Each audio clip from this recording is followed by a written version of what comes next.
ओम नमः शिवाय। प्रथमोध्याय। एक समय महर्षि श्री वेद व्यास जी के प्रधान शिष्य श्री सूत जी, जिन्होंने अपने गुरु की सेवा द्वारा बड़प्पन प्राप्त किया था, नैमिषारण्य नामक वन में अपने भगवान सदा शिव की तपस्या कर रहे थे। वे सदैव शंकर जी के ध्यान में मग्न रहकर उन्हीं के गुणों का कीर्तन किया करते थे। उन्हीं दिनों संयोग से सौनक ऋषि अपने साथ अन्य बहुत से ऋषियों को लेकर श्री सूत जी के पास आए तथा उनसे इस प्रकार बोले, हे श्री सूत जी, हम लोग संसार रूपी अथाह सागर में डूबे हुए हैं। हमारा परम सौभाग्य है कि आज हमें आपके दर्शन प्राप्त हुए। कुछ समय पश्चात वह युग आने वाला है जिसमें पुराने धर्म नष्ट हो जाएंगे तथा पापाचरण में वृद्धि होगी। सब लोग उस धर्म को त्याग कर कुमार्ग पर चलने लगेंगे। चारों वर्ण इस प्रकार अपने कर्मों से पतित हो जाएंगे कि ब्राह्मण वर्ण खेती करने लगेगा। ब्राह्मण छल छिद्र में अत्यंत चतुर होंगे और अपने धर्म को भुला बैठेंगे।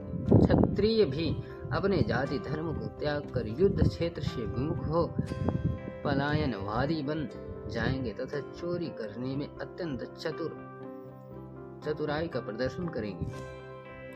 वे शूद्रों के समान कर्म कर उठेंगे और उसी अवस्था में रहकर प्रसन्नता का अनुभव करेंगे।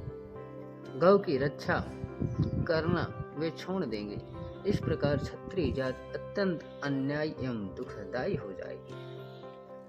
इसी प्रकार वैश्य भी अपने श्रेष्ठ धर्म को त्याग कर पाप कर्मों द्वारा धन का संचय करेंगे एवं उत्तम मार्ग को ठुकरा देंगे। इसी प्रकार शूद्र भी अपने धर्म को त्याग कर ब्राह्मणों का कर्म करने की चेष्टा करेंगे। शूद्रों द्वारा इस प्रकार विपरीत कर्म किए जाने पर ब्राह्मण का तेज नष्ट हो जाएगा। ऐसी दशा में संपूर्ण प्राणियों आयु भी कम रह जाएगी। संसार में जब इस प्रकार अधर्म बढ़ जाएगा और जाति बंधन नष्ट प्रायः हो जाएगा, उस समय भिक्षुकों द्वारा भिक्षा मांगे जाने पर भी उन्हें कोई कुछ दान नहीं देगा। वर्ण संकर मनुष्य अपने को उच्च कुलीन समझकर और लोगों को हेय दृष्टि को देखेंगे। स्त्रियां भी दुष्ट प्रकृति वाली बनकर अपने पति की सेवा से विमुख हो जाएंगी। ऐसी अवस्था में संतान भी अपने माता पिता की प्रीति रखना त्याग देगी। मनुष्यों में संयम, जप, तप तथा शील नष्ट हो जाएगा। ऐसी अवस्था में प्रतिदिन सत्य और शौच का अभाव होता जाएगा। हे सूत जी, ऐसा घोर कलिकाल में लोग तपस्वियों को केवल इसलिए सम्मान देंगे कि वे उनके पुत्र आदि उत्पन्न होने की कामना को पूर्ण करने में सहायता प्रदान करें। इस युग में केवल बालों को संभाल लेना ही सुंदरता का लक्षण होगा और अपने पेट को भर लेना ही सबसे श्रेष्ठ कार्य समझा जाएगा। भला आप ही बताइए कि ऐसे घोर समय में कलियुगवासी जीव किस प्रकार मुक्ति प्राप्त करेंगे। वे अपने पापों तथा सहस्त्रों दुष्कर्मों का भस्म कर सत्य पथ को अपनाने में किस प्रकार सामर्थ्य हो सकेंगे। आप सब प्रकार की चिंताओं को दूर करके प्रसन्नता प्रदान करने वाले हैं। हम लोग इसी चिंता में डूबे हुए थे कि तब तक हमें आपके दर्शनों का सौभाग्य प्राप्त हो गया। अब कृपा करके कोई ऐसा उपाय बताइए जिससे हमारी यह चिंता नष्ट हो जाए और हम प्रसन्नता को प्राप्त करें। संसारी जीवों का हित चाहने वाला आपके समान और कोई नहीं है। आपने भगवान वेद व्यास जी की अत्यंत सेवा की है और अनेक पापियों को पाप रूपी समुद्र से पार उतारा है। भगवान कृष्ण द्वैपायन ने अत्यंत कृपा करके आपको संपूर्ण पुराण पढ़ाए हैं, अतः आप हम पर भी अवश्य कृपा करें। सौनक ऋषि के मुख से निकले हुए इन शब्दों को सुनकर श्री सूत जी अत्यंत प्रसन्न हुए। तदुपरांत अपने नेत्रों से प्रेमाश्रुओं की वर्षा करते हुए इस प्रकार बोले, हे सौनक जी तथा अन्य ऋषि महानुभावों, आप लोग परम ज्ञानी एवं संपूर्ण संसार का हित चाहने वाले हैं। यद्यपि संसारी लोगों की वह बुद्धि नष्ट हो गई है जिसमें सबके मंगल का ध्यान रहता है, परंतु आप सब लोग उसके अपवाद स्वरूप हैं, क्योंकि आपने अन्य लोगों के उपकार के लिए ही मुझसे यह प्रश्न किया। अतः अब मैं आपकी इस प्रीति के वशीभूत होकर भगवान सदाशिव की उस परम स्तुति का वर्णन करूंगा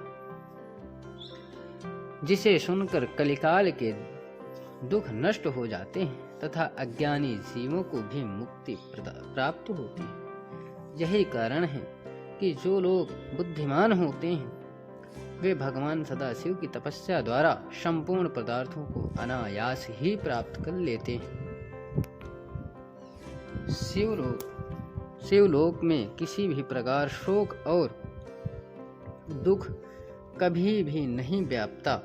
जो लोग शिव जी का नमन करते हैं वे लोग बहुत संतान प्राप्त करते हैं। अतः हे ऋषियों, उचित यही है कि इस संसार को दुख रूप समझकर शिव जी के चरणों में ही प्रीति लगाई जाए। हे शौनक, शिव जी की स्तुति करने में वेद भी असमर्थ हैं, अतः शिव जी का क्षण भर के लिए भी ध्यान करना नहीं भूलना चाहिए। श्री सूत जी के मुख से यह वचन सुनकर सौनक ऋषि अपने दोनों हाथ जोड़कर उनके सम्मुख बैठ गए।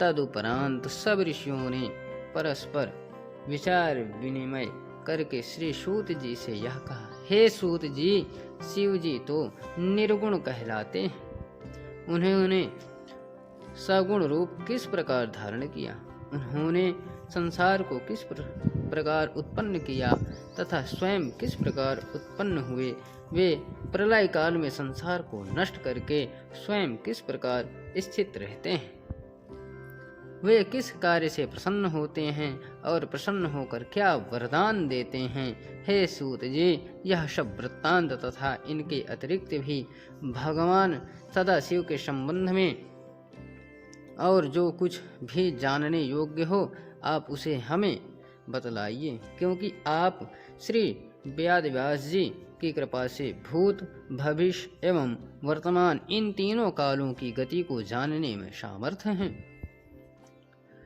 तभी तो व्यास जी ने कृपा करके अपने श्री मुख से आपको इस ब्रह्मांड का संपूर्ण रहस्य समझा दिया है। यह बात निश्चित है कि जब तक श्रेष्ठ ब्रह्म ज्ञानी से भेंट नहीं होती तब तक शोक तथा मोह नष्ट नहीं होता है। हम तो उसी को बड़ा भाग्यवान मानते हैं जो शिव जी की कथा कीर्तन से अपना संबंध सदैव बनाए रखते हैं। बोलिए शंकर भगवान की जय, बोलिए उमापति महादेव की जय।